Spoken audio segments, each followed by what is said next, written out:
Good evening, everyone. I see a lot of friendly faces here, and it's nice to see a great crowd in such a beautiful space.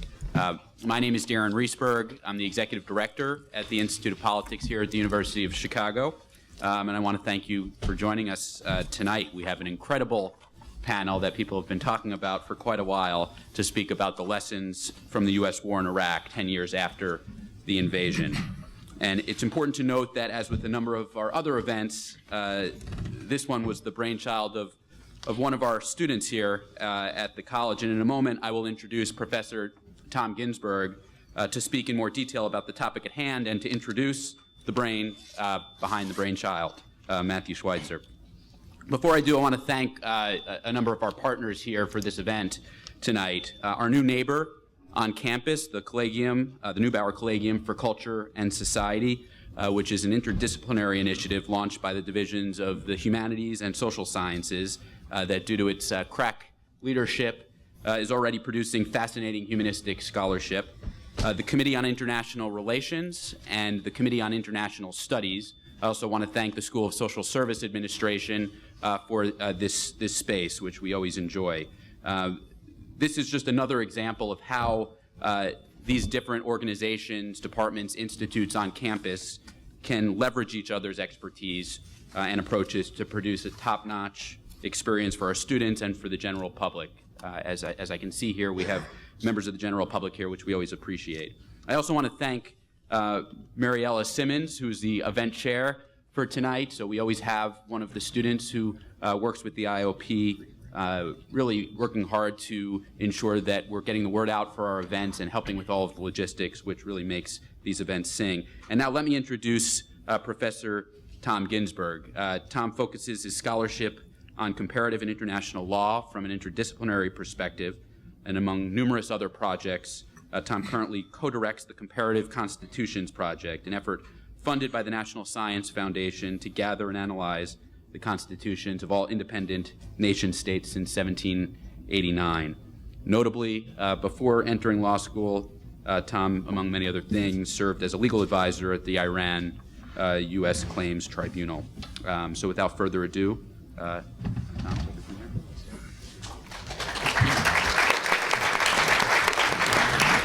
Well, thanks to everyone for coming. I don't think there's much doubt that future historians are going to look back at the Iraq War as one of the great turning points in the early 21st century. And it's obviously an event, a choice that had enormous consequences for the United States, economic consequences, political consequences, enormous consequences for international relations. It's hard to imagine that our recent discussions about Syria or about Iran would play out quite the same way if choices had been different back in 2003. And most of all, and most obviously, the Iraq War had enormous consequences for Iraq. And that's a project which the Neubauer Collegium has been working on in a project that was really the brainchild of the person I'm going to introduce shortly, Matt Schweitzer. We are collaborating with scholars in London, Iraqi scholars in London and in Iraq, to try to kind of paint a portrait of intellectual life in Iraq. What academics were like, what poets and scholars and intellectuals were doing between the period of the Iran-Iraq War until the present day. And that, if you know, a very basic understanding of Iraqi history tells you that's a series of very different kinds of shocks and crises which destroyed what was once one of the best university systems in the region. Trying to understand that destruction of social capital by interviewing Iraqis in Iraq today, but also in the diaspora, is really the goal of this project. And we're collecting hundreds of oral histories. So we're happy to talk more about that, but that's for another day. What I'd like to do now is to introduce Matt Schweitzer, an undergraduate here, who will introduce our panelists for tonight's session. Thank you all for coming.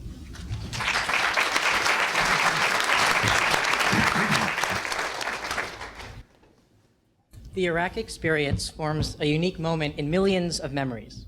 How do we preserve this network? History derives its power from memory, and memory its power from experience. Tonight, we will bring memory and experience together in discussion. We are honored to hear from panelists whose vantage points are defined by direct involvement in myriad ways at a variety of operational levels. Ambassador James Jeffrey retired from the United States Foreign Service in June 2012 after 37 years of service attaining the highest rank of career ambassador in the service in 2011.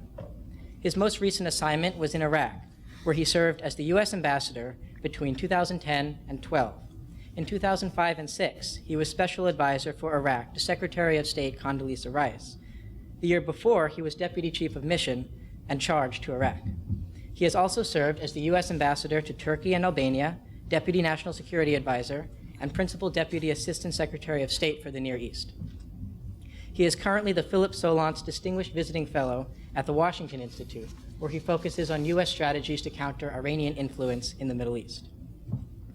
Colonel Peter Mansoor is the Raymond E. Mason Jr. Chair in Military History at The Ohio State University. He is a highly decorated officer with more than 26 years of distinguished military service, serving as executive officer to General David Petraeus, then commander of the multinational forces in Iraq. He also served on a council of colonels that enabled the Joint Chiefs of Staff to assess the U.S. military strategy in Iraq.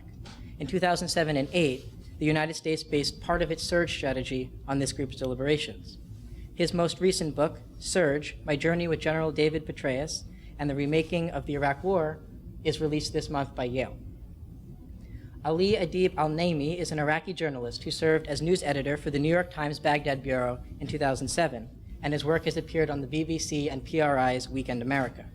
In 2007 and 2008, he was awarded a prestigious Knight Wallace Fellowship at the University of Michigan, Ann Arbor, and later received his MA in journalism from NYU's Arthur L. Carter Journalism Institute. He currently teaches in the Middle East and Islamic Studies Department at NYU and the City College of New York. Ken Pollack is currently a senior fellow in the Sabin Center for Middle East Policy at the Brookings Institution. He served as the director of the Sabin Center from 2009 to 12, and as director of research from 2002 to 9. Dr. Pollack has twice served on the staff of the National Security Council and is the author of numerous best-selling books, including Unfinished Business, An American Strategy for Iraq Moving Forward, and The Threatening Storm, The Case for Invading Iraq. Emma Skye is a senior fellow at Yale University's Jackson Institute, where she lectures on Iraq and Middle East politics. She has over a decade of experience working around the world, from Bangladesh to the United Arab Emirates. A British citizen, she has served at senior levels on behalf of the US and UK governments in Iraq, Afghanistan, and Jerusalem, across the fields of development, defense, and diplomacy, and with multi-civilian and military agencies in Iraq. In Iraq, she was top political advisor to General Ray Odierno. Our moderator, Peter Slevin, is a veteran journalist who served as a diplomatic correspondent for the Washington Post, where he covered the diplomatic run-up to the March 2003 invasion of Iraq and reported from Iraq shortly after Saddam Hussein's fall. As a national correspondent, he chronicled the war's impact on everything from electoral politics to lives of soldiers, their families, and their communities. He is currently an associate professor at Northwestern University's Medill School of Journalism. This promises to be a powerful discussion about vital nations in uncertain times. It is the responsibility of scholars, like the esteemed group gathered here, to remember what has happened in Iraq. It is equally the scholars' responsibility to understand the past's fluidity with unfolding events. Polybius claimed that there are two ways by which all men may reform themselves, either by learning from their own errors or from those of others. The former makes a more striking demonstration, the latter a less painful one. Tonight, we will examine the Iraq experience with this perspective in mind.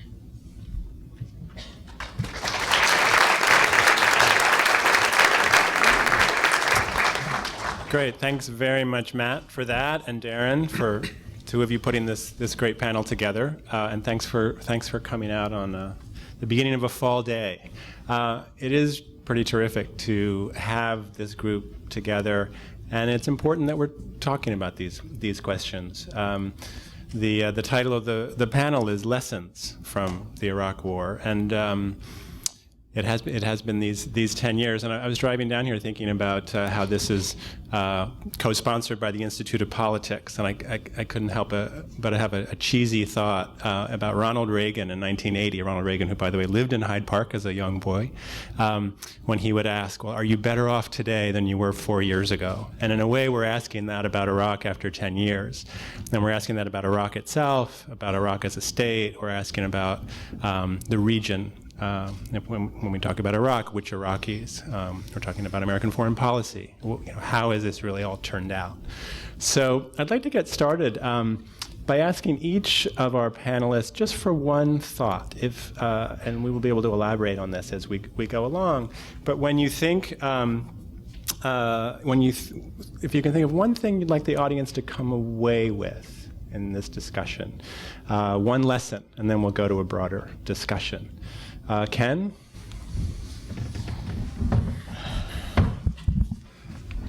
Thank you, Peter. Thank all of you. It's wonderful to be back in Chicago and delighted to be appearing on this panel with so many old friends. I'm tempted to say that my first lesson from Iraq was never fight a land war in Asia, for those of you who are Princess Bride fans. But I'll refrain from doing so and instead say that what really is striking to me, of course, is the complexity of this war and the complexity of the lessons. I have been thinking very hard about this war for a very long time. Polybius's injunctions about learning both from your own mistakes and learning from those of others is one that I've taken very much to heart. And in trying to look forward and think about other things, commercial message, I have a new book out on Iran called Unthinkable. And for those of you who want to pick it up, I try very hard to integrate all of the lessons that I've tried to learn from Iraq. And what's so striking to me is how the lessons run in so many different directions, and they don't conform to anyone's narrative of the war. Not the left, not the right. Containment is a great example. In some ways, containment succeeded brilliantly, and in other ways, containment failed miserably. And we've got to learn both sets of lessons. And when we're thinking about Iran, and this is a book arguing against a war with Iran, but there are lessons from Iraq that I think very much argue in favor of that, but there are other arguments that the other side raises, lessons from Iraq, and I think that we need to take those into account as well. Mr. Ambassador? Thank you. I second Ken's points about being happy to be here, despite the snow that was pelting down a few minutes ago. Lessons from Iraq. I'll throw one out.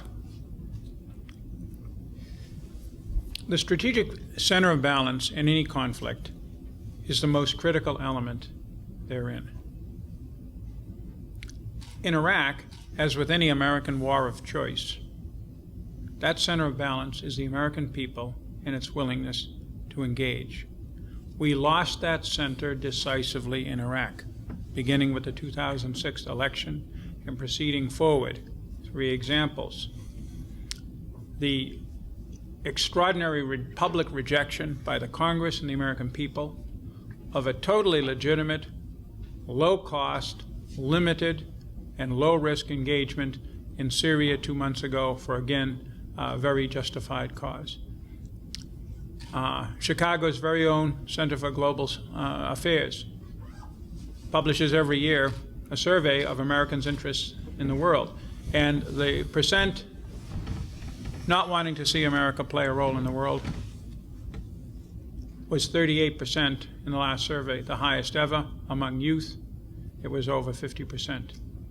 Finally, President Obama's statement, the UN General Assembly, that Americans have learned humility in trying to effect political change inside complex societies. That's the lesson that I draw from my experience in Iraq and, frankly, my experience 40 years earlier in Vietnam.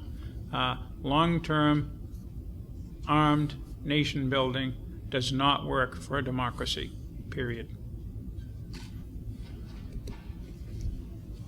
Ali? It's always a pleasure to be here in Chicago. It's my 3rd visit. It's much nicer than New York, where I live. I can say that. Less crowded and more beautiful. My lesson, it's really hard to say one lesson, but let me just say one thing, that whether President Obama is reluctant to interfere or not, whether you're going to have another administration that will advocate interfering in the Middle East or other areas in the world, I think from my perspective, from my experience as an Iraqi, I saw a lot of lack of knowledge of the other in the intervention that happened in Iraq.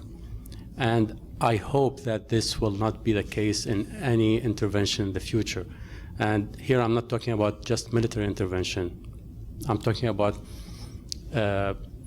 American intervention in the Middle East, whether it's political, like what's happening in Egypt or in Syria or in other areas in the Middle East, it's a matter that is beyond translation. It's not just language. I think there are other aspects that Americans and American decision makers have to take into consideration when they want to interfere and when they want to make changes in the Middle East or somewhere else in the world. This has to be mutual, and they have to be built on solid basis. In Iraq, for instance, they depended on exiles who left the country 50 years ago. And they depended solely on military force, and they left everything to the Pentagon after 2003. Well, you won the war, but you lost building a new country, a new nation. How to avoid that in the future? We have to reach a mutual understanding and understand the society that you are dealing with. As I said, it's not just a matter of language, it's a matter of a whole different way of thinking. That's why I was talking to some of the panelists before the event, and I told them that it's really hard now to go to Iraq and try to convince Iraqis that what happened was not willingly an American failure. The Americans wanted this to happen. Everyone thinks, almost everyone in Iraq thinks that this is a conspiracy just to destroy the country. And why? Because as a cab driver told me one day, do you believe that the US that has NASA and has space shuttles cannot actually govern a country that is the size of one of its states? Well, try to explain this to Iraqis. So yes, I think more understanding of the other is one of the crucial lessons that we have to learn from this. Peter. My answer to him would, 2 of those shuttles blew up, and we don't have any anymore. Having served 2 tours in Iraq, one as a brigade commander, the second as General Petraeus as executive officer, and now having crossed the threshold into the ivory tower of academia, and having written 2 books on the Iraq War, I think I come at this from a fairly unique perspective. And I know that some of you in the audience might not agree with what I have to say tonight, but that's okay, because one of the great things I've discovered about my transition from 26 years in the military to being a professor is it no longer matters whether or not that I'm right, because I have tenure. I think as I wrote in my book Surge, which makes a great Christmas present, by the way, it's right around the corner, I spend a bit of time focusing on the leadership of George W. Bush. And I think there's a great book to be written in the future called The Tale of Two Presidents. Because as disconnected as George W. Bush was in the first 6 years of his time in office with the strategy to fight the war, the last 2 years he was very much engaged. He was very much engaged in the deliberations to institute the surge, its policy. There were free and frank discussions about all the things that could go wrong and what the various alternatives were. And this was everything that did not occur in the run-up to the war itself. So my primary lesson would be, when you look at the creation of policy and strategy for the United States, there needs to be more civilian involvement, not less. We can't have this overbiting reliance and faith that the United States military is just so good that we send them in and they'll get the job done. And had the free and frank discussions that occurred surrounding the surge occurred in the run-up to the war, the very rosy assumptions that we went into Iraq with would have been challenged. And perhaps the administration would have come up with the same answer to go in and take down the Ba'athist regime of Saddam Hussein. But at least they would have done so without the idea that this was going to be easy, cheap, and quick. So that's my major lesson. It's a big strategic one. And as I write in my last paragraph of Surge, if all the blood and treasure we expended in Iraq, if that prevents us from engaging in an even greater strategic miscalculation in the future, perhaps it will have been worth it. So what says the civilian to that advice? You would say, oh, no, no civilian involvement. Terrible idea. Well, the big lesson that I've taken away from experience in Iraq, I served there 03, 04, 7, 8, 9, 10, is the limitations of our power. Why we think we can go into other people's countries and fix them is something that many people find quite hard to understand. You've only got to look at the state of government in the US to think, why do we think we can fix other people's countries if we can't even fix our own? There isn't this mythical cadre of Americans or Europeans who can be parachuted into other people's countries to fix them. These countries have to be sorted out by the citizens themselves. Yes, if they want our help, we can help. But we can't possibly think that we know what is best for them and come in and fix them. So the architects of the Iraq War said, this is going to change the Middle East. We're going to create a model democracy. It's going to spread democracy across the region. They're going to make peace with Israel. I think, yes, this war did change the Middle East. The intervention, for various reasons, brought about state collapse. It brought about a civil war in Iraq. Over 150,000 people are dead. We don't know the exact number. You can look at the region, what's happened to the region. So Iraq has become weaker and weaker and weaker. Iran has become resurgent. And you now see a proxy war taking place in Syria because other countries think that Iraq has become a proxy of Iran, so they're now fighting a proxy war inside Syria. So we might be witnessing the breakdown of the post-World War I agreement, the Sykes-Picot Agreement. We're certainly witnessing huge levels of instability in the region, and part of that is an outcome of the Iraq War. No one has been held accountable for the decision to go into Iraq based on evidence that proved to be incorrect. No one's been held accountable for the way the occupation was managed. No plans, it was very haphazard. And I can see a friend in the audience who was there as well in that time. And no one's been held accountable for the way we left Iraq, because we've left it almost as in a way that's causing a whole new set of instability. So without anyone being held accountable, are we ever going to learn the lessons of the limitations of our power, what foreign actors can do in far-off fields? Thank you all. That is a lot of grist for the mill. I'd like to ask Ali, who was the one who was there on the ground at the beginning and for the first number of years, to talk a little bit about how it unfolded, how you experienced it, and the drama of it.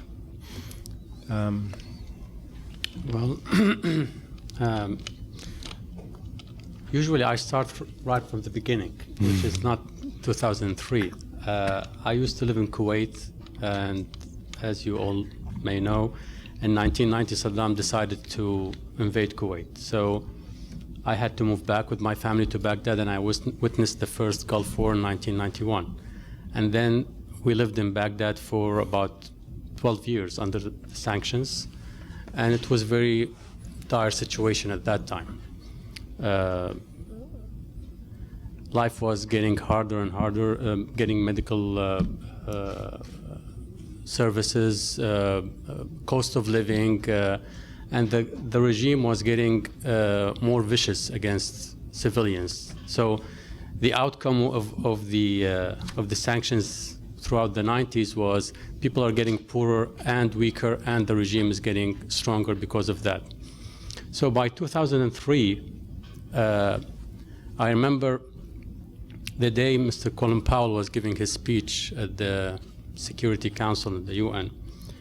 I was sitting at home with a group of friends, and we were smiling at what he was saying. We were listening to BBC Arabic, and they were translating the speech, and all this talk about the chemical weapons and mass destruction and stuff. And in Iraq, a militarized country, we all have relatives and friends in the military, and we knew that Iraq wasn't a threat to anyone. We couldn't even threaten Kuwait, let alone the US. But at that time, with all this desperate feeling that, we're going nowhere with Saddam Hussein and the sanctions. We're going to stay like this forever. It's going to be another Cuba with Castro for another 30 years, maybe. So we said, okay, if there is a change, if the invasion will change things in Iraq, fine, at least we'll have something. And in April, things changed. And I saw American soldiers around the corner of my house. I live in a neighborhood northeast of Baghdad. And we went out, we talked to them, and we were wondering why the looting? Why are you guys letting everyone, all these thugs and looters, looting, burning, and destroying the country? And they said, well, we have no orders, we're soldiers. And day by day, things were getting, the whole thought of an American intervention that would end all the suffering from 1991 up till 2003 was shattered. By July, Mr. Bremer was negotiating some sort of a governing council, and at that time we were almost sure that there was no planning. The Americans were just playing it by the ear. I mean, should we do this? Oh, let's try another thing. Let's try option B. Let's try option C. And all these decisions of disbanding the military, the Baathification. Of course, no one wanted the Baathists to come back, but we thought that things were not well planned. As an Iraqi citizen, I started to see all these. My city was turning into ghettos. There is a Shiite ghetto, there is a Sunni ghetto. Day by day, sectarian violence, car bombs, IEDs, assassinations, kidnappings, people disappearing. And at that time, I was working for the New York Times in Baghdad, and I had to commute from my neighborhood to the bureau. And dealing with all this violence became a daily thing for me. The commute was a nightmare. I had to hide my IDs and my cell phone and all this stuff twice a day, when I go to work and when I come back from work. Iraq became 2 years later or 3 years later for me a place that I don't recognize anymore. It's not my home anymore.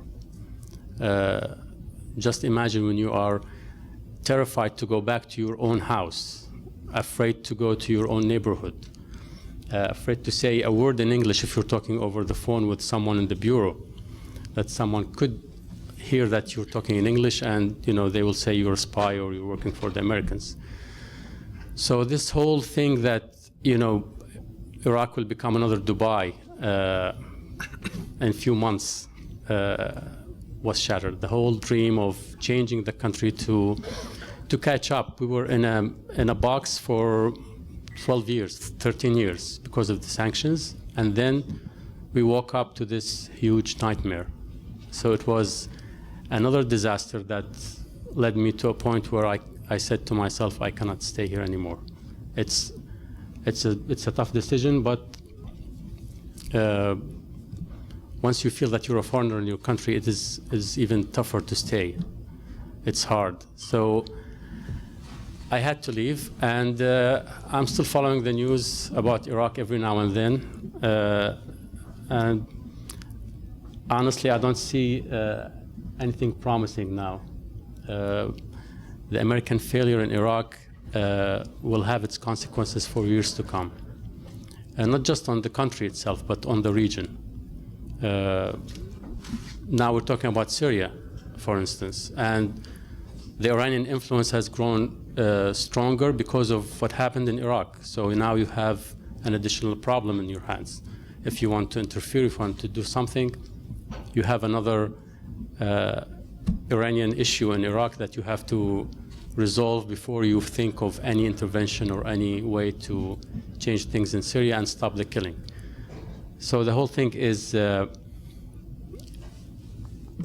personal issue. It's a national issue for Iraqis that this failure in Iraq has ruined a lot of hopes that were built on an American enterprise in the region that could change things to a better future. Where do we stand now? There is little American leverage in Iraq that can change things, unfortunately. And you have spent billions of dollars and lost thousands of your servicemen to establish a very strong Iranian influence in Iraq. This is the outcome, unfortunately. Not just Iran, other neighboring countries are playing around in my country, but the significant player now is Iran. And I don't see any changes in Iraq that will be in the foreseeable future. Right. That will be positive. Great. Yeah. Thank you, Ali, for that. And describing it as a failure is a long way from what Ken Edelman first predicted would be a cakewalk. And this was the Iraq that each of the others of you inherited in a way when you played your roles there. Ken, I'd like to ask you, you told me in October 2002, we were younger then, that a war in Iraq was more than a matter of sending tanks roaring across the desert. It gets to Ali saying that already by July, when Bremer was there didn't seem to be a plan. The Americans were kind of flying by the seat of their pants. And you said, if we are not prepared to make a sustained commitment to building Iraq, we will simply be trading one set of problems for another. Chaos, warlordism, turning it into a failed state. What would you say now? Is that pretty much how it played out? Yeah, unfortunately. And first, just for clarification, I am not Ken Edelman. And I never said this was going to be a cakewalk. In fact, Peter's got it right, that my feeling was always that the takedown was the easy part, the follow-through was the hard part, and as I said elsewhere, and in effect said there, if we weren't ready to do the follow-through, the reconstruction, we shouldn't do it at all. And unfortunately, I think that's exactly what we did.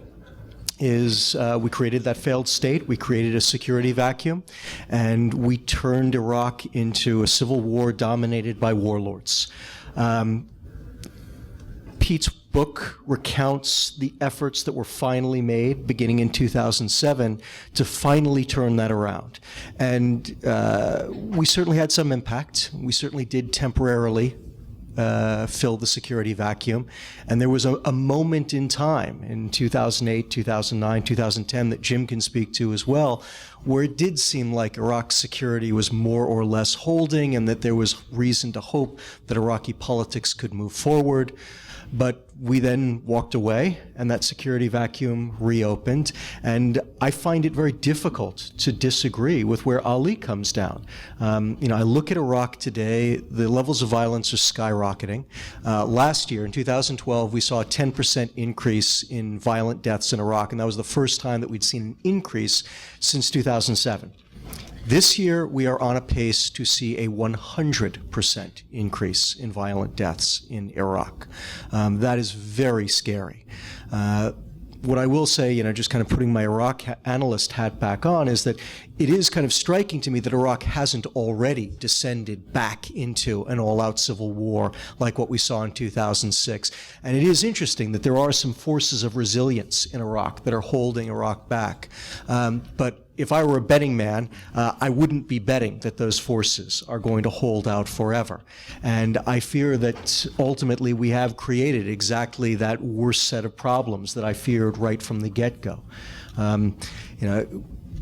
After the invasion happened, and people were asking me in particular about the weapons of mass destruction and the fact that there were no weapons of mass destruction, what I said to them then is, look, this was clearly a horrible mistake and we need to learn the lesson. But history is going to judge us on what kind of condition we leave Iraq in. And unfortunately, I don't think that we've left Iraq in a condition where history is going to look at that and say, this was all worth it. Thanks, Ken. In thinking about how that came to be, Peter, you served in Iraq in two very different capacities at two very different times. Can you lead us through that first phase when you were there? And then talk a little bit about how you converted that knowledge and what was going on in Iraq to what became the surge and the counterinsurgency strategy. Right. So my first book, by the way, was Baghdad at Sunrise, A Brigade Commander's War in Iraq, and it covers the period 2003 to 2004 when I was the brigade commander of the area that you lived in. So, sorry. Sorry about those antiquities. Actually, the looting had occurred before my brigade arrived. My That's what brigade they all arrived say. in June. The most important thing when engaging in military operations is to get the politics right. I mean, Karl von Clausewitz, a Prussian military philosopher back in the 19th century, wrote that warfare is merely an extension of political activity by other means. And if you don't get the politics right, if you don't have the politics right, then you can be the greatest tactical and operational force in the history has ever known, and you'll still lose. The German military proved that in 2 world wars. In 2003, 2004, we got the politics all wrong. We disbanded the Iraqi army, the one force that was a nationalist institution that might have helped us secure a post-war Iraq. We signed up for a very strict de-Baathification of Iraqi society, viewing Iraq as somehow equivalent to post-war Germany, completely in World War II, completely forgetting the context in which we denazified Germany. The state was entirely destroyed. Germany had suffered 8 million deaths. It had been overrun by millions of Allied soldiers.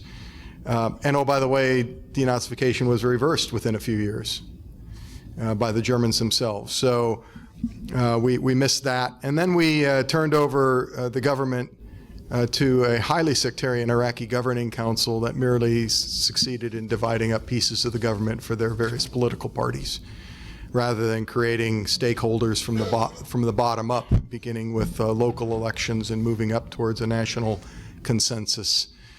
So because we got the politics wrong in 03-04, nothing we did on the military front could change things significantly. We had a bit of success. If you look at the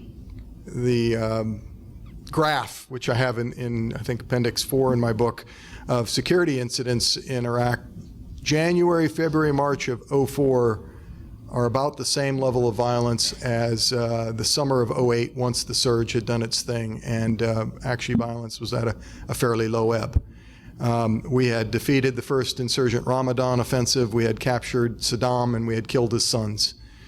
And I talked to some people in my area and I said, what happens now? And they go, well, we think the insurgency will just shrivel up and go away. And it might have happened had we made another outreach to the Sunnis, a political outreach to bring them back into the fold. And we failed to do that. And things just spiraled downhill until you got to the situation in 06 where Iraq was in full-scale civil war, and 3,500 Iraqis were turning up dead every week. And unfortunately, it's returning there. So why did the surge turn things around? Well, that's probably an hour-long discussion, but I'd say we got the politics right again. Part of this was serendipitous. The tribal awakening against al-Qaeda occurred before the surge began, but it would not have succeeded without the full support of General Petraeus and Multinational Force Iraq, something that didn't occur until he took command and realized that this was something that was a game changer. And why was that a political game changer? Well, 2 reasons. One, it pitted everyone against al-Qaeda, right? So al-Qaeda was enemy number 1, both to the insurgents themselves, the nationalist insurgents, and to the American forces and the coalition, and to the Iraqi government. And so it just basically everyone ganged up on al-Qaeda and nearly eviscerated them. The second thing is, once the surge took hold and there was an improvement in security, Maliki felt emboldened to go after some of the Shia militias as well, which he did down in Basra in an operation called Charge of the Knights in March and April 2008, an operation that was pretty sketchy and almost failed, but it didn't. General Petraeus backed it up with all the resources at his disposal, and it succeeded. So what did that tell the Iraqi political elite? It told them that a Shia prime minister could be, under the right circumstances, could be a prime minister for all Iraqis and not just beat up on the Sunnis all the time. And so there was actually a time, a glorious time there, where politics once again became operative, and everyone backed Maliki except for one party, the Office of the Martyr Sauter, backed him in what he did there. And then you could see sort of the horse trading begin. And it led to the successful elections of 2009 and then 2010. And unfortunately, things reversed. So I would say that the parallels between 03-04 and 07-08, get the politics right, and everything can follow from that, not necessarily will. But without the politics and the strategy right, no amount of military force is going to set things to right. Thanks for that. I'd like to get to the surge and, of course, what the ambassador inherited in 2010. But Emma, first, I'd like to ask two things of you. One, describe how it was that you came to even be part of this equation. And then, Sky soldier. because it's a fascinating, absolutely fascinating story, how you were conscripted. And also then, talk about what Peter said, and building on also what Ali went through those early years. And is it true that the Americans mainly failed to get the politics right? So how did I end up in Iraq? Right. I was one of those people who was against the war in Iraq. And it's hard to believe if I tell this story, but back in 2003, the UK, the US, wanted people to come out and run Iraq for 3 months before we handed back to the Iraqis. That would be 3 months, to emphasize that, right? 3 months. So I thought, okay, I'm against the war. I will come as a representative of those against the war, volunteer to go to Iraq so I could apologize to everybody for the war. And I got no briefing before I left. They said, oh, you spent a decade in the Middle East, you'll be fine. They said, get to this RAF base in Britain, get on a plane, you'll arrive in Basra, and you'll be met by somebody with a sign with your name on it and taken to the nearest hotel. So I kind of thought, whatever. Got to the RAF base, it was full of soldiers, British soldiers. I got on the plane, turned up at Basra. And of course, nobody was expecting me. There was no sign with my name on it and no hotel. So after one night in the airport, sleeping in the airport with hundreds of British soldiers, I decided I wasn't going to stay there, and I got another plane up to Baghdad. I got to the palace. I wandered around the palace for about a week, trying to work out what was going on. They said, we've got enough people here, try the north. So I got another plane, I went up to Mosul. I said, hi, I'm here to help. They said, we've got somebody here, go on to Erbil.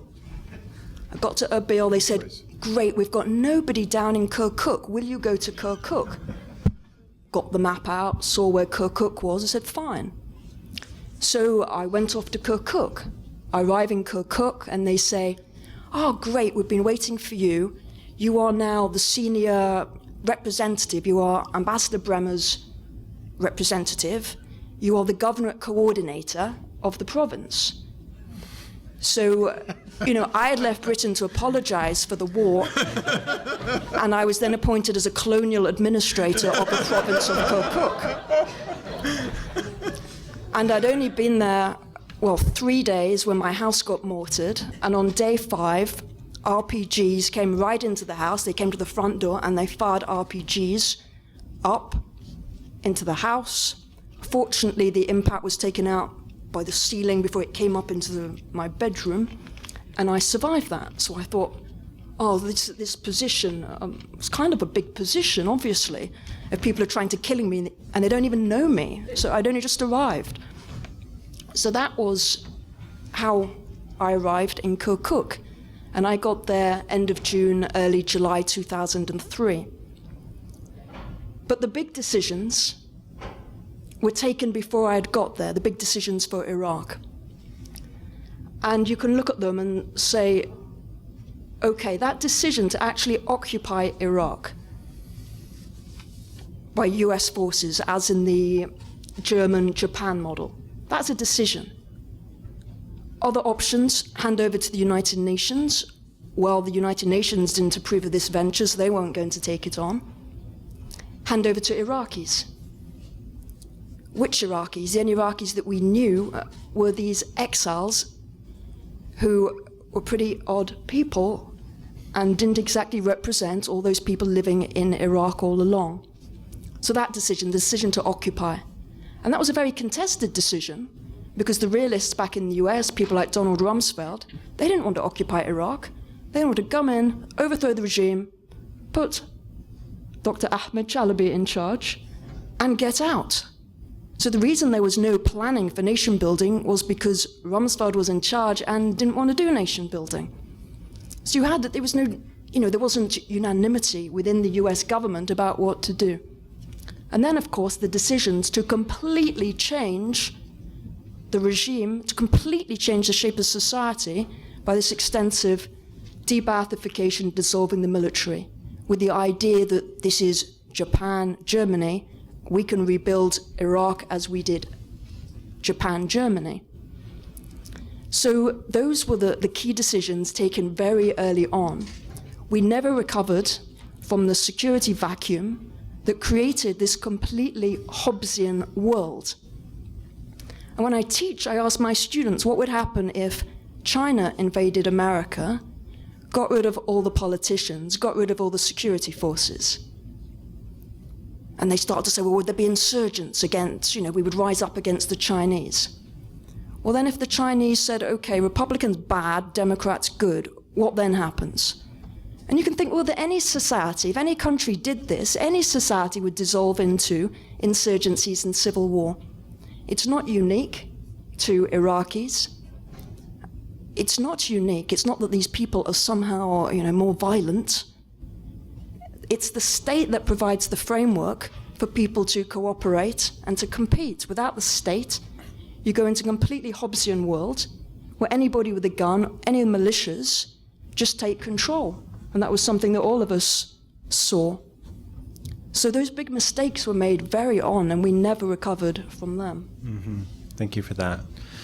Mr. Ambassador, you walked into this situation after considerably after the period that Emma is describing, but you were required to deal with it. Of course, it was after the surge.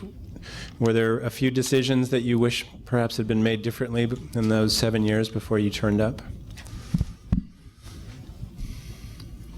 There are lots of decisions I wish had been made differently, because fewer people would have gotten killed, and we would have improved the chances of making a success out of Iraq. And as I think Ken and others have said, it's not clear that this is not, to some degree, a success, although we're all a little bit, more than a little bit worried. So there are a variety of decisions that could have been made beginning in the period that Peter talks about, where we may have taken the wrong decisions. The problem is, with anything like this, which is why I'm frustrated with the whole process in my initial remarks, is that I talked to a lot of Shia and a lot of Kurds who told me, and that's 80% of the population, who told me, you damn well better have gotten rid of the Ba'ath Party and the Iraqi army, because we wouldn't have supported you otherwise. That's what we expected. They were oppressing us. That was a vehicle of oppression. And so for every decision, and I know I've talked to Paul Bremer many times on this and others, so every decision that we made in the field that we think now was a bad decision, there's a countervailing argument. But certainly the nonchalance with which we went in there, the division, and Emma just touched on it, but it was very deep. You basically had two secret cabals within the U.S. government, while the position projected to the American people, and this is one reason why they've lost faith so quickly in these things, was weapons of mass destruction, maybe getting rid of Saddam. You basically had one that was trying to, as I would put it, through armed nation building, impose a Francis Fukuyama democratic liberal regime in Iraq and through Iraq, the Middle East. And you had Don Rumsfeld, who, like a Roman proconsul, figures if they screw up, well, to play with the Powell doctrine of the Pottery barn. Pottery barn. If the pottery is broken, you go in there, you smash everything, you leave, and then after 10 years, and they put it all together again. And if they get uppity, you go in and you smack them again. And these two forces were fighting behind the scenes in a totally broken down policy process. That was all bad. That could have been fixed. It was fixed, as Peter said, in the last 2 years of the Bush administration. Only incidentally, I was a deputy national security advisor during that time, so I therefore totally endorse his position. But to get to the underlying problems, and we can talk about the elections of 2010 and trying to help the Iraqis stand up a government. We can talk about trying to keep an American presence there, which President Obama agreed to try to do and didn't work out in the end. And basically the run-up to the disaster now, which is flowing in mainly from Syria, but many of the signs were there.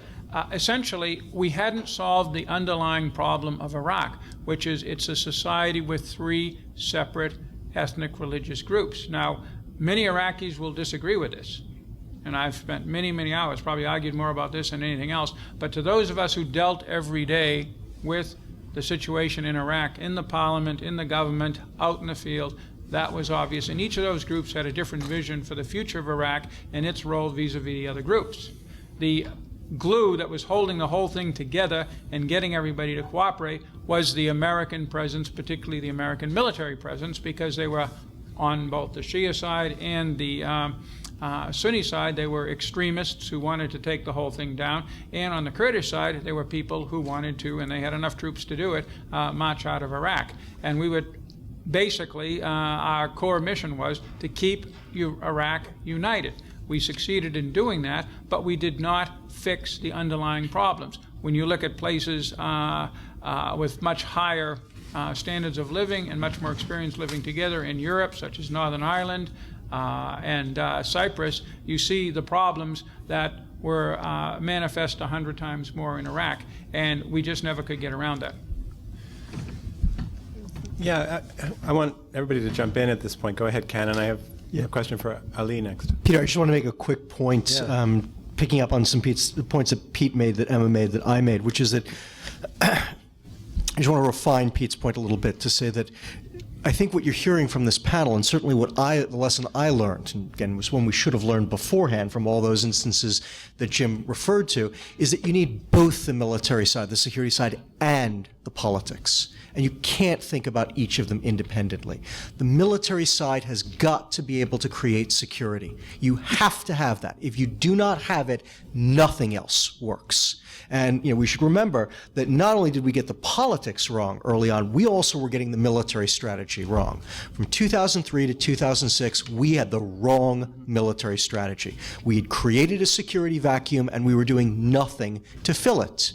We were chasing insurgents around Western Iraq far more than we were protecting the Iraqi people. And one of the critical changes that the surge brings in, and we all fixate on the increase in troops, the increase in troops may have been the least important aspect of it. The most important aspect was the change in military strategy that Petraeus and Pete and others brought forward, which was we're finally going to protect the Iraqi people. We're finally going to fill the security vacuum.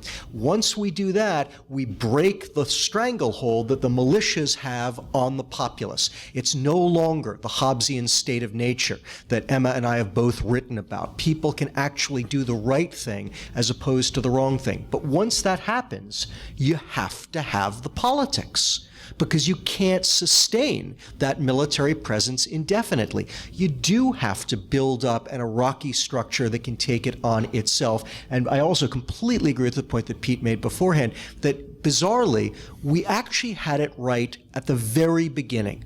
When we first invaded, because the U.S. military didn't have any orders for what to do in the political situation, God bless them, they did the exact right thing.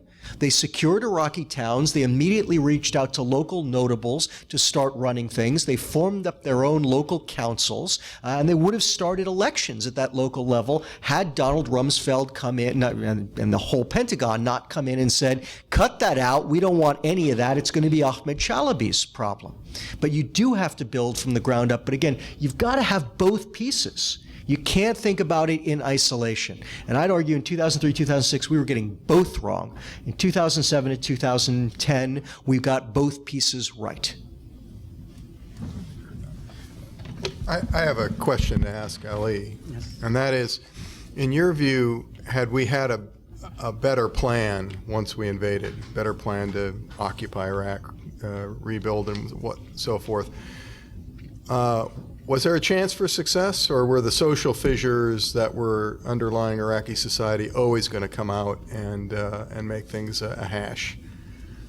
Well, I cannot say that the problems we have in Iraq, the sectarian problems, were created entirely by the American intervention, because we had the Iraq-Iran war, we had the 1991 uprising, so Iraq was scarred because of that.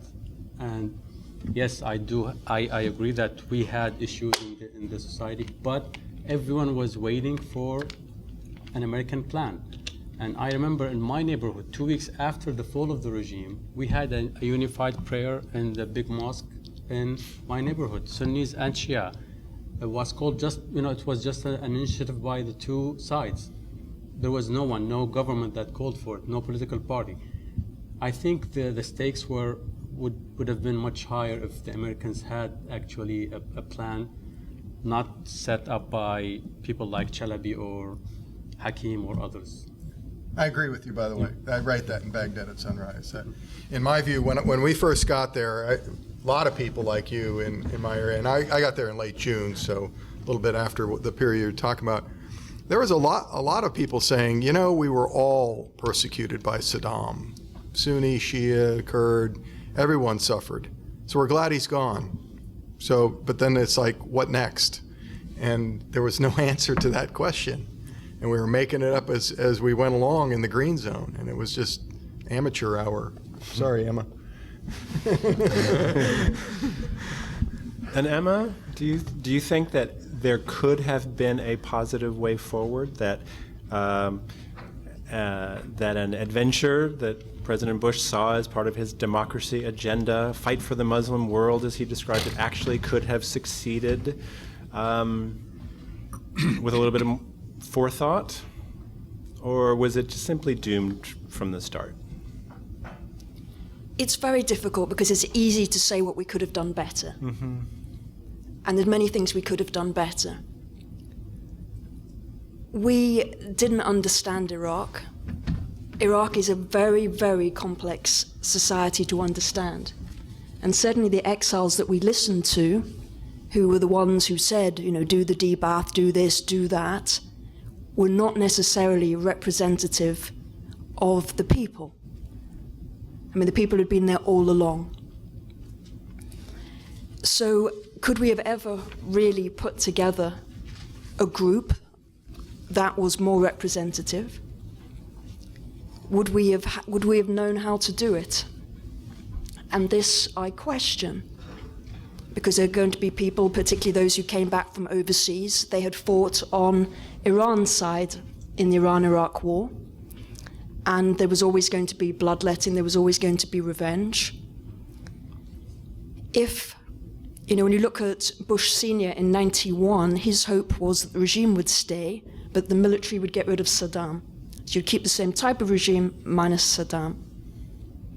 After a decade of sanctions, all of this, it's very, very hard to see. The problems with our policies didn't begin in 2003. And you can say they didn't even begin with our support for Saddam Hussein.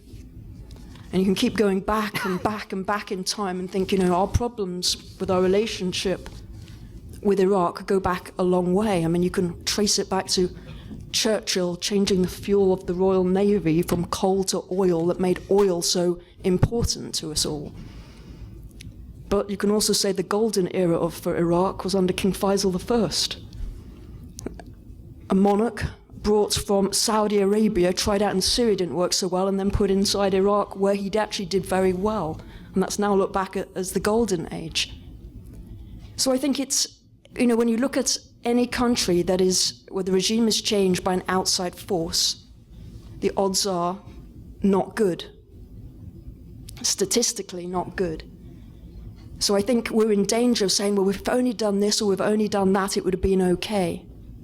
I don't know. I really, really don't know.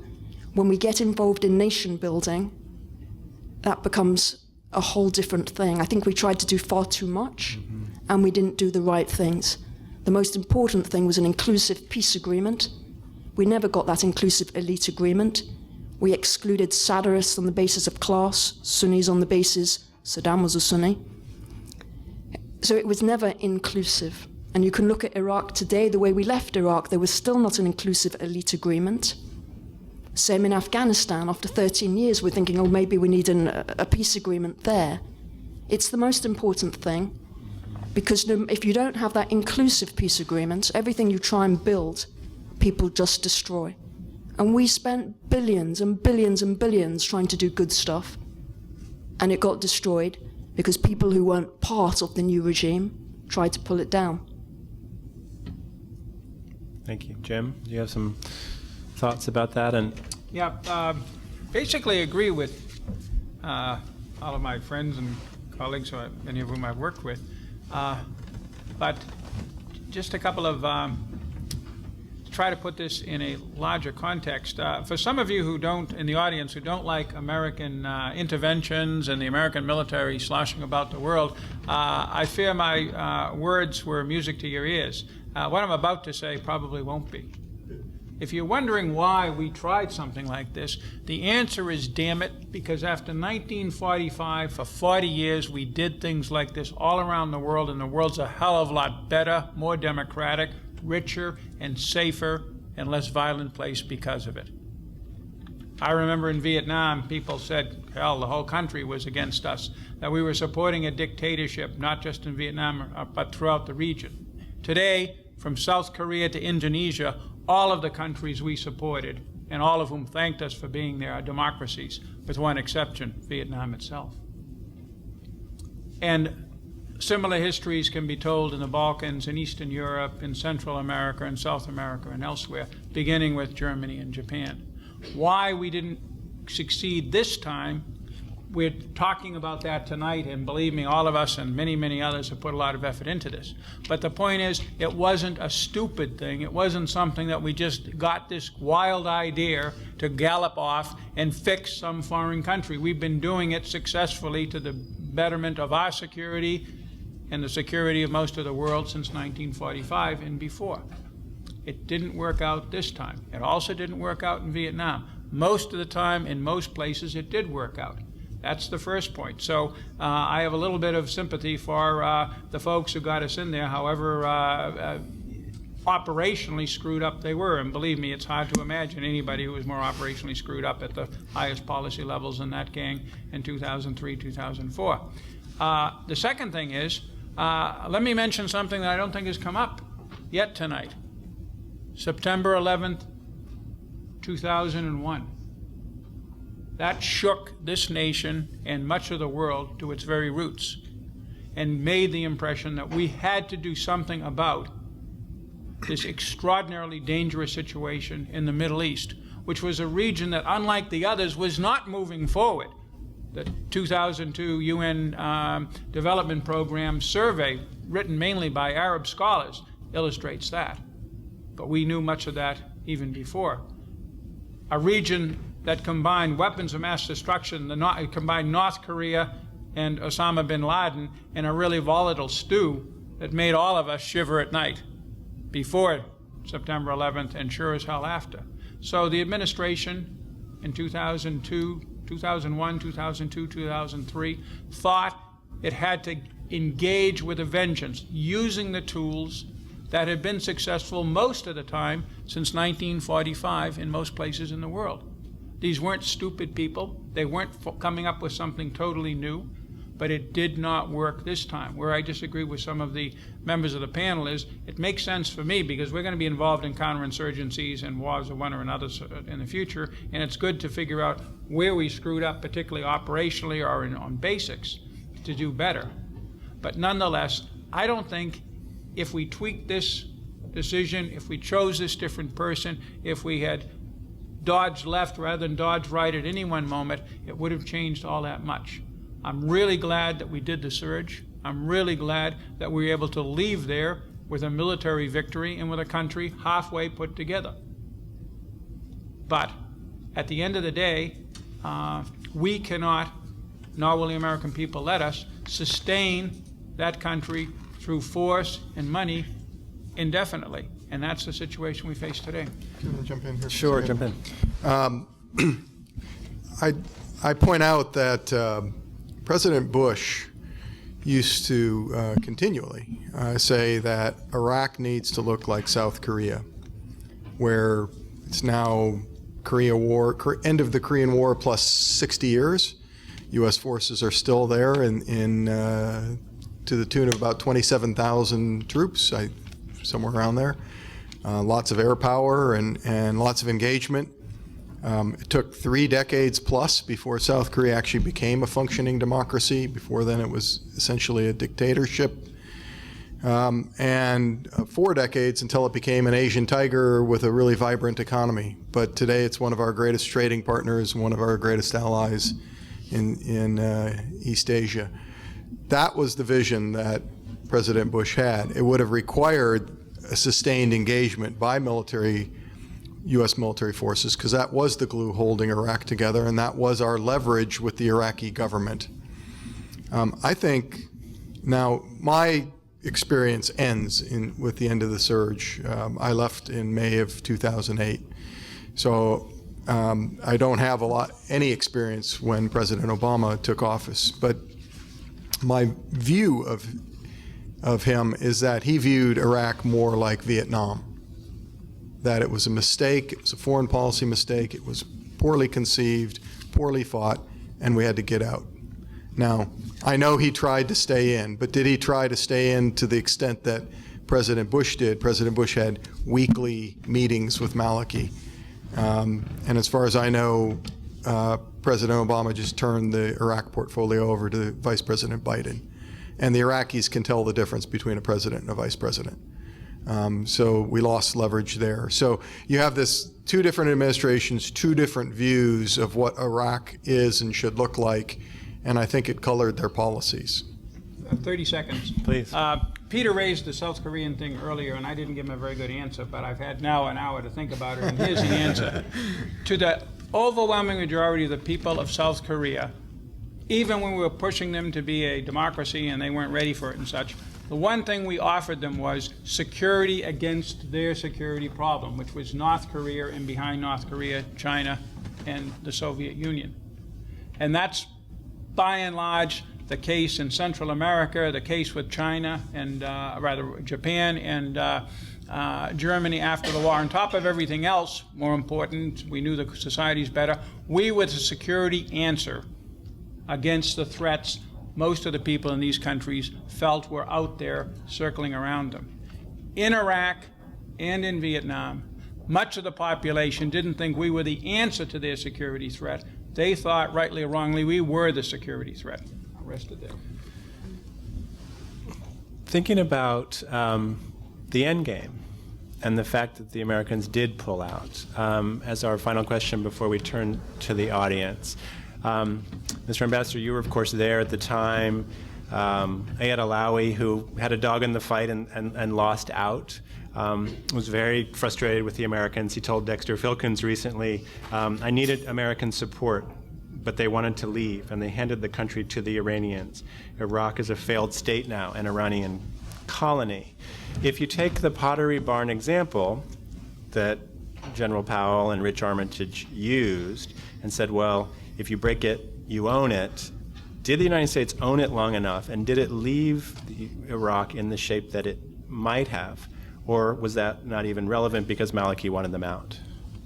Very quickly, because I've used a lot of time on my last Korean example. One, I love Colin Powell. The one thing I don't like about him is the pottery barn analogy. I don't buy it. Even if we break it, we're not responsible for fixing it, because in the end, only the people in a country can fix it, to wit, the ethnic and religious divisions of Iraq. Secondly, Iyad Allawi won 91 out of, 235 seats in the parliament. That didn't make him the automatic winner. He never got over the fact it didn't. In October of 2011, we went to Allawi and said, will you support us on keeping a troop presence? And he said, my party, with the 91 votes, will go only as far as Maliki. That sank it right there. So anyway, he has his views, I have mine. So let's finish with that question.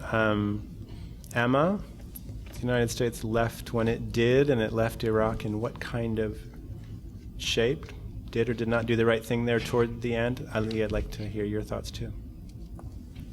So I was there through to September 2010. And my take on this is that it was a good election in 2010. We saw very high participation.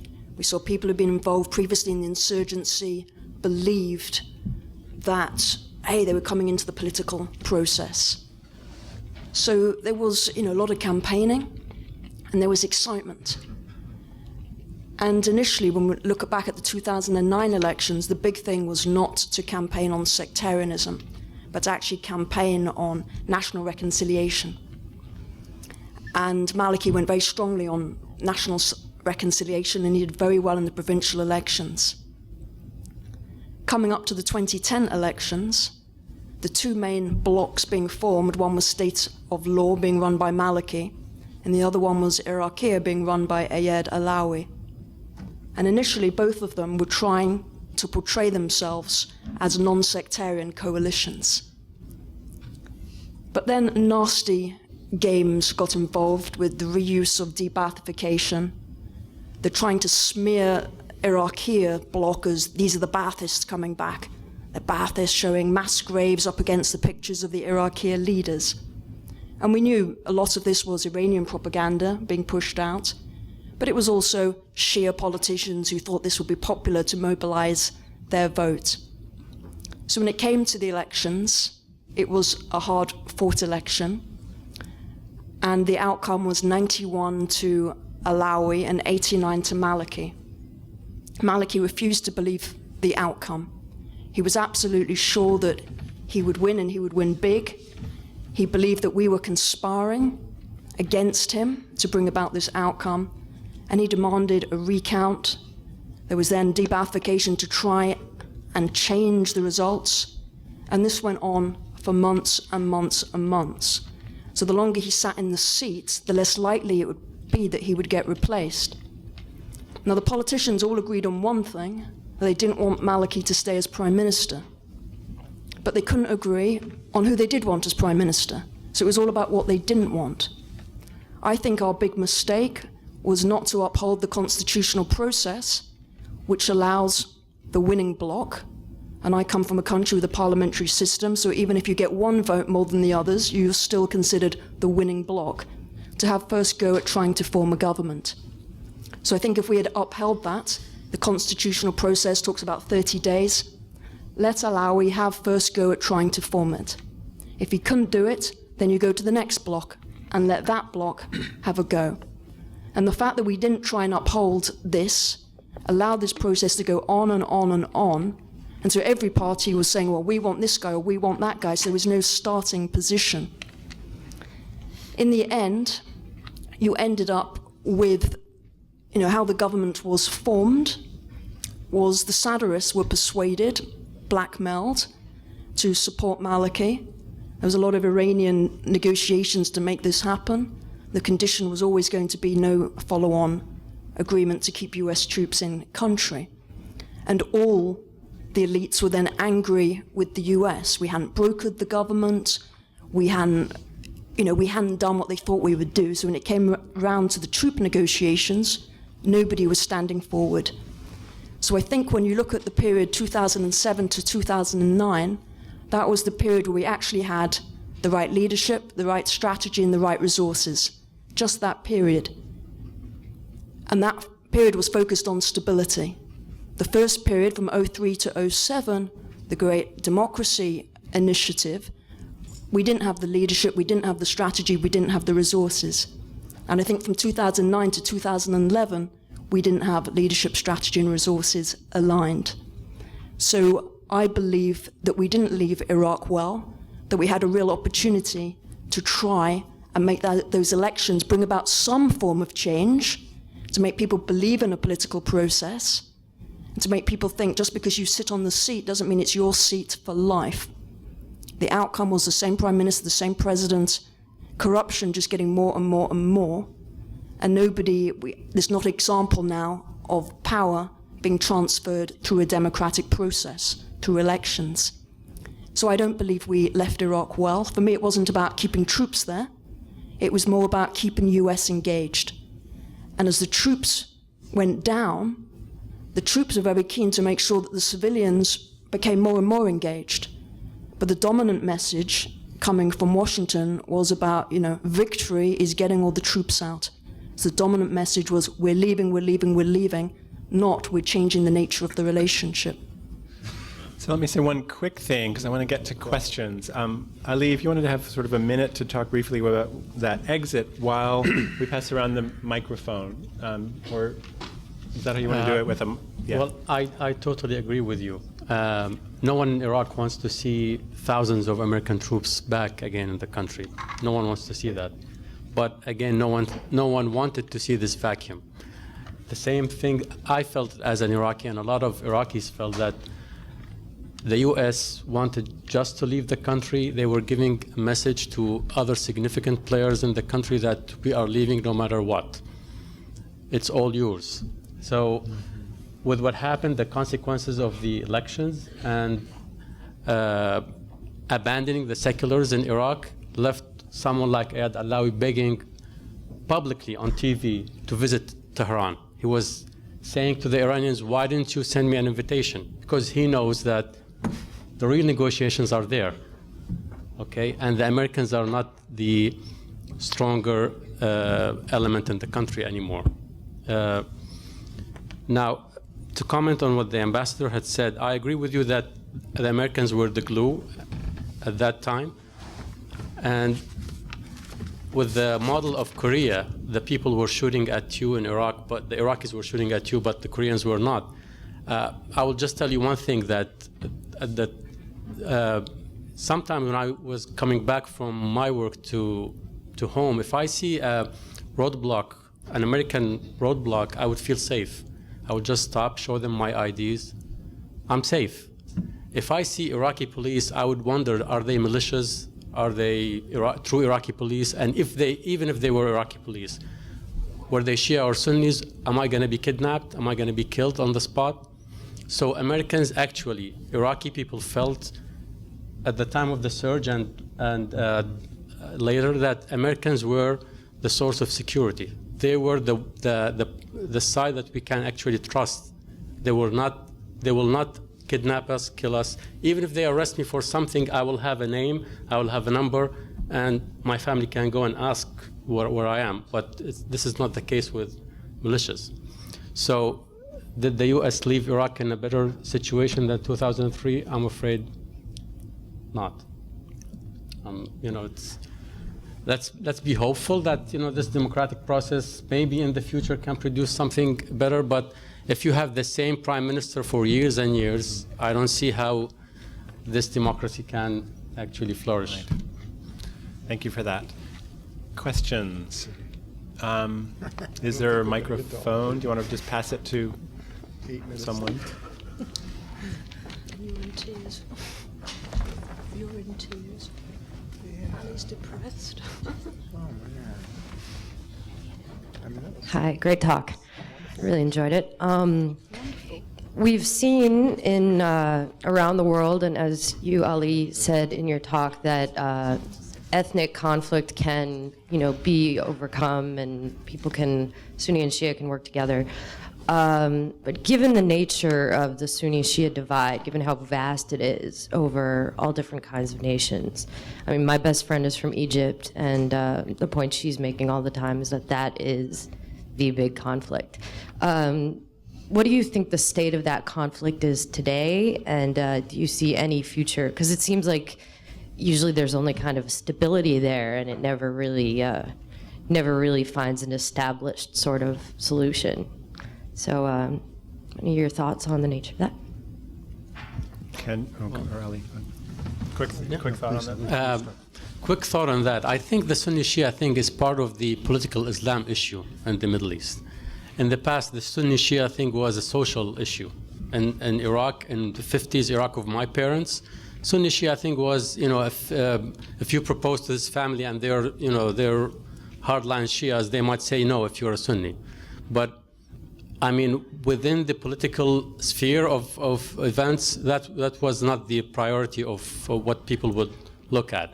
And if I would say with regard to your Egyptian friend, I don't think Egyptians know that much about the Sunni Shia thing, because they only have this obsession of Shias as the devils that will come and invade our country, but they don't actually have a Shia community in Egypt. So all what they know about the Shias, and I'm not a Shia by the way, but I come from a mixed family, so I have relatives from both sides. But the way they see it, they don't really know that much. It's an issue of ignorance. Sure. Very quickly, Emma, and then we'll take another question. In the UK, it was last year, the year before, we had the Olympics. And for the Olympics, different countries were invited to bring their interpretation of Shakespeare to play Stratford-on-Avon and at the Globe in London. And Iraq brought Romeo and Juliet in Baghdad. Extraordinary production, all in Iraqi dialect.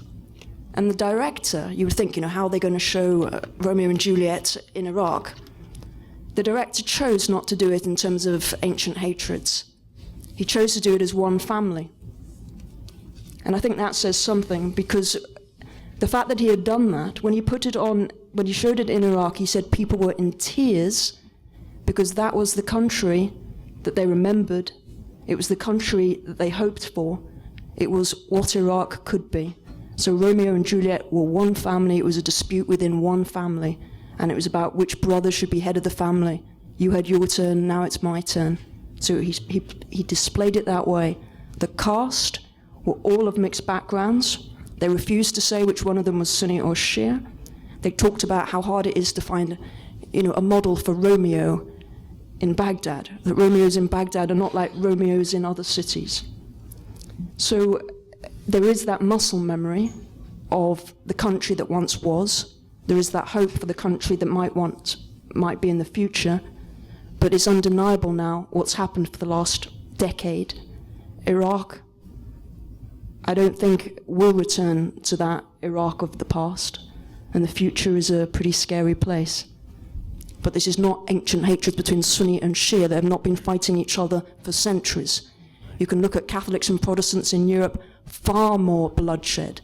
In Iraq, you can look at centuries of coexistence. The times that there was sectarian conflict, very few years, and it was much more to do with the Ottoman versus Safavid empires sweeping through. You could look in the south, the tribes in the south went to the south, they were Sunni, they went down to the south, they became Shia, you didn't have to pay taxes, there were different reasons. Baghdad, 30% were intermarried. So there's nothing preordained. It is a new phenomenon. The rise of sectarianism, you could look back and think Islamic Revolution 79 in Iran. The people started to identify much strongly. People got multiple identities like we have multiple identities. But the last 10 years has created a new reality, unfortunately, for the region. Thank you. Hello, my name is Blaine Crawford. I'm a first year at the college, and thank you for coming. But I kind of have like a two-part question. Firstly, do you think that the United States is still the best actor when it comes to spreading democracy for the future? And then secondly, when it comes to spreading anti-American sentiment, do you think that that is something that's inherent to our spread of democracy? Or do you think it's because of a unilateral or multilateral kind of spread of democracy in itself? Let me take a shot at that.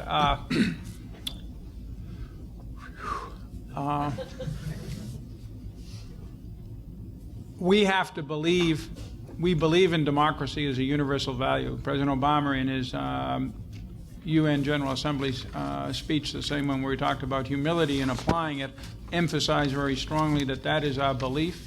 And it's not only our belief, it's also our interest, because by and large, a democratic international system, a state international system based upon rule of law with democratic states that are answerable to their populations are far less likely to create the kind of situations that we will find ourselves endangered, attacked like December 7th or September 11th, or have to go to war. So in that sense, yes, we are both a upholder of the international system, and we're a revolutionary transformational force with overall, since 1945, a great deal of success. But here's the problem, and you hit the nail on the head, and I see this, my wife is German, I'm part of a German family. There's two kinds of people in the world. Americans and everybody else who know that there is a country that's far more powerful than their country. And that's a very uncomfortable thing for anybody but an American. We don't recognize it because we don't have to look up to anybody until perhaps the Chinese come.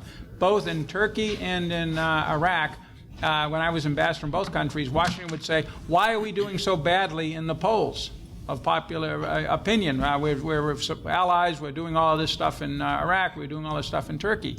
And the answer I would come back is, you know who's right down there with us? Iran. Why? Because for the average Turk or the average Iraqi, the United States and Iran were the two countries that could, out of the blue, do something inimical to the interests of their country, and they had no control over it. That makes people very uncomfortable, whether we're in there actively trying to promote another government system internally or not. Just by our very size and power, we generate a certain amount of resistance, of concern, of envy, and it reflects itself in anti-Americanism.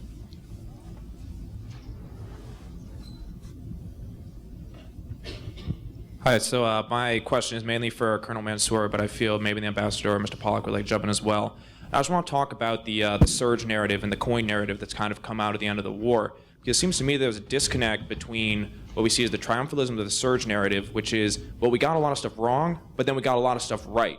And then the idea then that, Colonel Mansoor, you said that maybe the lesson we'll take is that we spent a lot of blood and treachery and we should never do that again. And it just seems to me that if the idea is we got a lot of stuff right, that eventually that narrative is then going to turn into, well, if we had done the right things, it would have turned out okay. And if that narrative then comes about, then it's going to be, well, if it would have turned out okay, then we can do it again and we can do it right. Or if we can't do it right, we can do it better. I think maybe the points of the U.S. people won't support it, or maybe it's going to be too costly. I think that those arguments are not really very good arguments to make, because I think we can see that foreign policy elites will do what they want. I think the costs are not going to be that prohibitive for the government, and so I think we are going to find ourselves in, if not another Iraq, another armed nation building exercise probably sooner than we think. And I want to kind of open it up of whether anyone on the panel would like to kind of own that triumphal narrative and say, no, we did do a lot of things right, and now we've learned the lessons, and so we can do that again. I was wondering if anyone would want to own that statement. Just for everyone's information, the argument that the gentleman is discussing is whether counterinsurgency can work, whether it's merely a tactical adaptation to a losing cause, or whether the proper implementation of counterinsurgency can actually win one of these kind of wars. In my book, I take a more nuanced approach, and that is, I don't think the surge would have worked had it occurred any earlier than it did. It took a lot. The surge acted as a catalyst for a lot of other things that were happening inside Iraq: the tribal rebellion, the civil war that had torn Iraq apart and was separating the communities, the Maliki's maturation as a prime minister, haphazard as it was, and yes, the creation of a new counterinsurgency doctrine that emphasized the protection of the population as the most important element in a counterinsurgency campaign. But that will only work in certain kind of counterinsurgency wars, one in which the people are truly up for grabs, that there is a neutral middle that you can sway to one side or the other. So counterinsurgency is something that's not going to go away because insurgencies are not going to go away. Now, I disagree with you that somehow, even if we say the surge succeeded, and I believe it did, that somehow this is going to embolden the United States to try one of these kind of wars in the future. I think we've learned our lesson, and it will be another generation before we forget that lesson again, and then try one. But it won't be anytime soon, not at least within the living memory of the folks who lived through Iraq and Afghanistan and realize these things are really tough. Does that scratch your itch there? I'd also like to chime in on this. I'm going to put on my academic hat. I've worn a lot of different hats in the course of my life. And I want to start by saying that I'm not terribly interested in anybody's political goals. What I'm interested in is what the truth is as best we can glean it. Okay? And like Pete, I believe, for lack of it, the surge worked. I don't quite know what that means, but there's no question in my mind that what happened after 2007 had a very palliative effect on Iraq. Now, that's not terribly surprising to me. And in this case, I'm going to disagree with Pete's words, but he and I have talked about this a lot at length, and we're very much on the same page.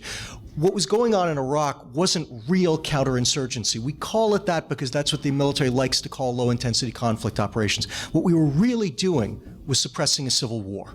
Okay? And we know a lot about intercommunal civil wars. We've seen lots of them across the world, and as an academic, there's a wonderful academic literature on how you prevent them from occurring and what you should do to try to stop them once they occur. Okay? And what we finally wound up doing in Iraq in 2007 is what the academic literature says you do to shut down a civil war. Okay? And was there an insurgency? Yes, there was insurgency, but it was really a minor piece of what was going on. It was, as Pete just said, a free-for-all. Okay? And this is how you shut down a free-for-all. And if you're willing to do it the right way, you can create exactly the circumstances that we did in Iraq. It's also exactly what we did in Bosnia. Okay, and what's really interesting about it is you can do it militarily very quickly. Okay, the hard part is the political follow-through. And in that sense, it's very different from true counterinsurgency, which requires a much longer military campaign conjoined with that political effort. So it's something very, very different. In terms of, will this embolden other people to do it again? Honestly, I don't know, and I don't think we should be looking at it that way. I try to be very humble in the face of history. And one of my reads of history is history throws at us conflicts that we never, ever expected. Okay? And 5 years from now, 10 years from now, we may find ourselves faced with a conflict where we actually do want to do this again. I don't know. Okay? I'd be very reticent. I would hope that we would learn the lessons from this. And for me, the biggest one, and I think it's been inherent in things that we've been saying all night long, but I'd like to make it explicit, and you were actually alluding to it in your question, is that what we have to recognize is that any time we go to war, we need to be ready for the worst case. The biggest mistake we made in going to war in Iraq was in assuming we were going to get the best case. And when you go to war assuming you're going to get the best case, history has this nasty habit of handing you the worst case. But if you prepare for the worst case when you're going to war, you might just get a better case. Okay? And for me, that's the central lesson of all of this. We did shut down the civil war in Iraq. We did create a moment where Iraqi politics was functioning, and then we walked away, and those same problems recurred, and that is what is crippling Iraq today. In the future, if we decide to use military force, and for me this was a big part of the Syria debate, where I hated all of this emphasis on limited uses of force, and it is one of my great fears about Iran. We need to recognize that once you go to war, you are opening Pandora's box, and you need to be prepared for it. And we have fought wars where we were ready for it, and the war went really nicely for us. But we have also fought wars where that wasn't the case. And when we weren't ready for it, it turned into an absolute disaster. But when you have a war of choice, which was Iraq, you have to sell it to the American people with the best case, not the worst.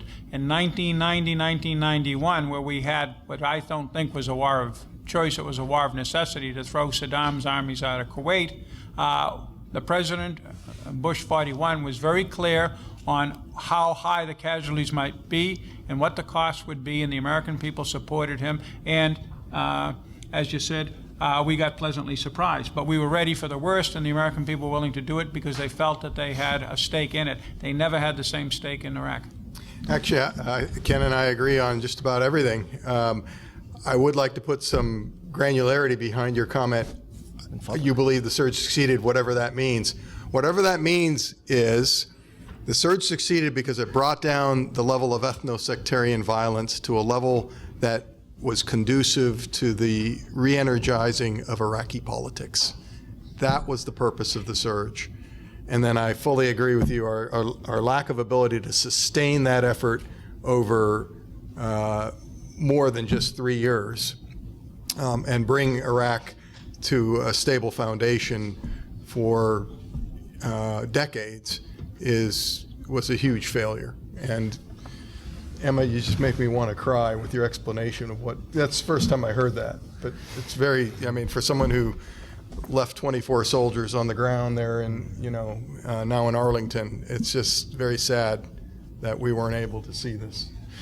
I think we have to wrap it up there. As you can see, there are many people on this panel and many people in the audience who could go on for hours, but we did promise to finish up. But by way of summing it up, Peter's recollections and the troops he left behind, and Ken talking about Pandora's box, and Ali saying that it is not an Iraq that he recognizes anymore. I think we've learned a great deal and we're leaving smarter and, I'm afraid, a little bit sadder. And given that more than 6,000 Iraqis have been killed violently this year, we also are leaving at a moment when it's not over. So I'd like to thank our panelists, and thank you all for coming.